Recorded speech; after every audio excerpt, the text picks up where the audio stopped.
Hey folks, and welcome to Tully River Quail. It was a windy night last night, cold night. I'm gonna go in and check on the chicks. See how our cages made it through the wind. Just a couple things. Let's go and see how the chicks ended up.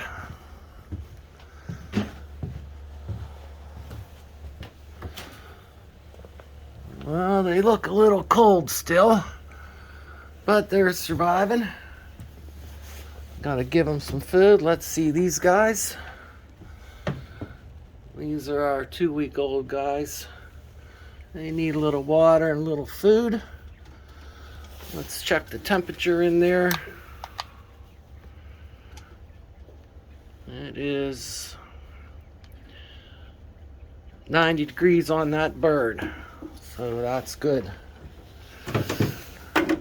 This Tractor Supply brooder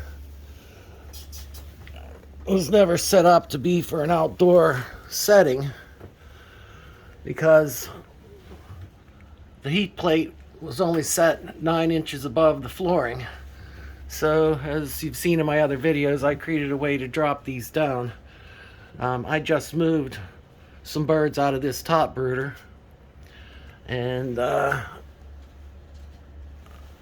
started using this down here. What are you guys doing? You need some water? There you go. Now you're out running around. You just want some food, I bet. Alright, I'll get you some food. You see I have a little heater over there that's on the top. It's just a little personal finger heater for people that have arthritis. And that keeps inside the box. Let's see what temperature it is.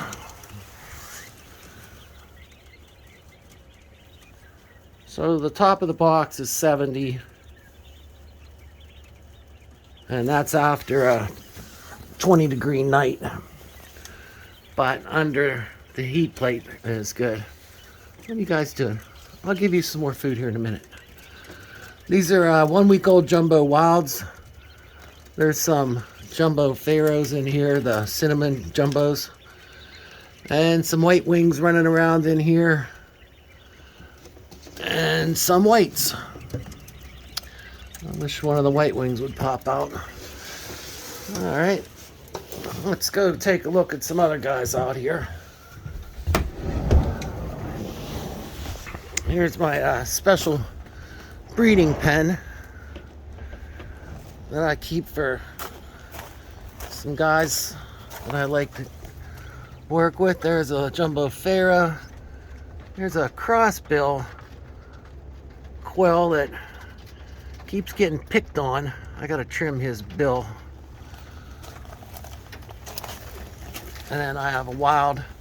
I have some white wings down here. But let's go out and look at the layer flock. I have them covered up pretty good because it was super windy last night, so I wanted to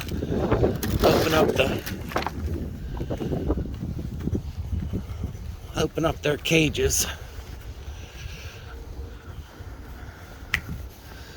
So I have these pens here that I have my cage extensions on, and they have the ability to have these drop down windscreens, but that also acts as a predator protector or egg protector,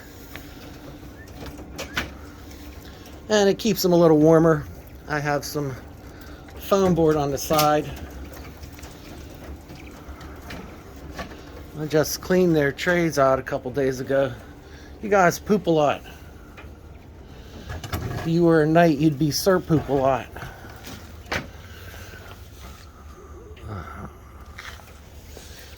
Alrighty. Now I'll go through and open up all these cages. And then I have the cage extensions I put on that clip right onto the front. This becomes the roof. And it gives them an extra 12 inches by 14 inches with a removable sandbox. I have all the sandboxes up, cleaning them. and giving them a wash. And then I have all my males that are going into freezer camp living in this little vacation resort area where they're allowed the free range. One guy jumped out, but I'll get him in here in a second. Probably need 2 hands, but come on, what are you doing?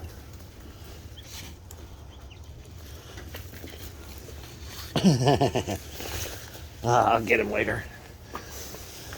Anyway, I'll come through here and open up all these gates. And then I have another special pair. The male in here didn't like anybody, and the female got hurt. She hurt her wing. So I put them together. She hasn't laid since. And that's only been a week or so, but I'll get her back into the regular crowd here.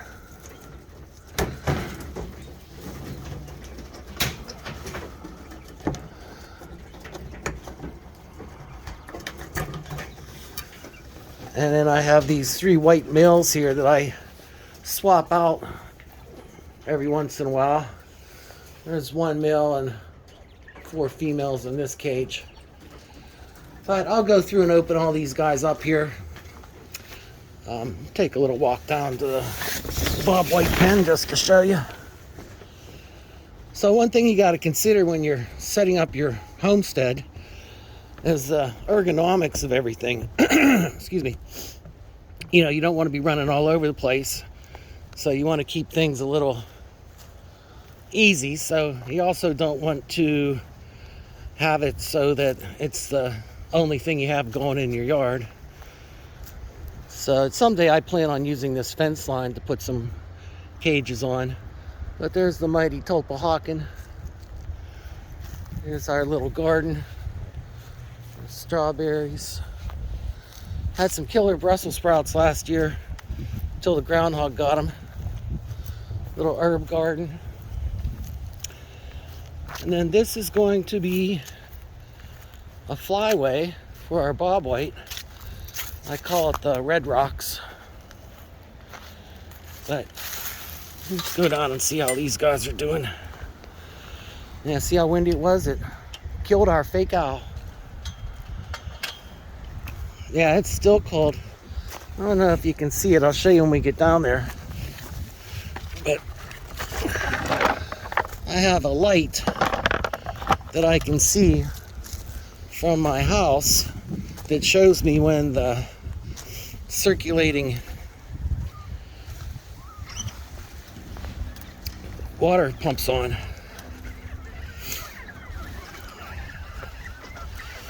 There's our 1 covey of Bobwhites in here. About 35 birds in here. And I let them fly out once a week through a little side window I have here, and they fly out down into the woods and enjoy their afternoon, and then they'll come back in and go through a recall tube I have set up at the base of this. So they come in here, climb through there, and go back home.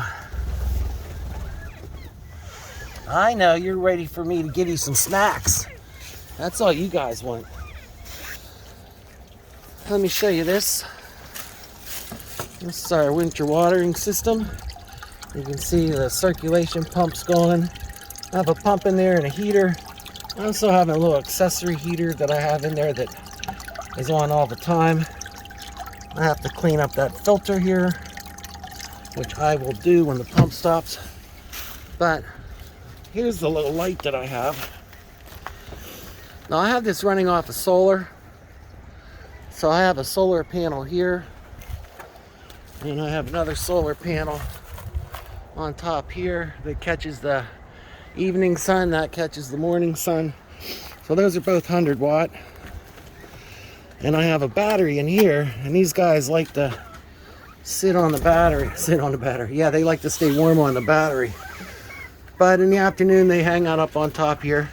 Now that back area where the birds just jumping off, that opens up again to a flyway area, so they can fly out there.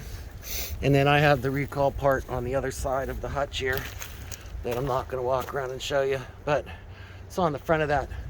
So if you can see, I have this lined out with a little bit of wall. And then I have this little top tee here and a little bit of a framework.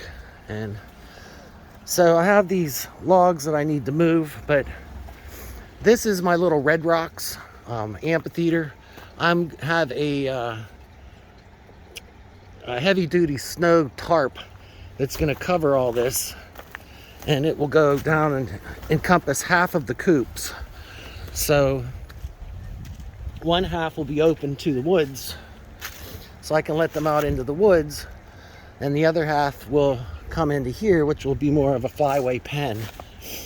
I was trying to get to that before the winter, but I didn't. So that's going to be happening as soon as I get time. I have the caging for the walls. I have the door. The netting will just come right over top and connect to the side, be limited by that little wall there. And then you can see there's a little latch there that I'd open up that'll let them out. And then on the other one, I'll just open up the lid. That whole lid under the solar panel opens up. Or I have another access panel down there that I just leave open. And then I have a recall part that's along the bottom, that bottom. See if I can point to it. Down there. Opens up, flips open, that allows them to get back in. The space right there is going to be a big sandbox. So anyway, that's Tully River Quail. We got about 80 Bobwhite there, and we got about 100 birds laying, making babies, and a bunch of chicks. And if you need any chicks, any eggs, any advice, any assistance, we always like to tell people we got the biggest little eggs in town. Anyway, welcome to Tully River Quail. Over and out, stay free. If you get a chance, join the U.S. Quail Cooperative Facebook group or the Pennsylvania Quail Cooperative. I'm trying to start one in each state. And if you're in a state and doesn't have one yet, contact me and we'll get you rolling. I'm trying to make deals with various supply companies and be able to get cheaper equipment like incubators, chicken pluckers, meat processing equipment. And also, I will be offering up contracts for more commercial type larger contracts so we could cooperatively source and satisfy larger contracts. So if you get a chance, have a look at that. I have a little video on Facebook about that. All right, over and out. Stay free. It's a quail evolution. 10-4.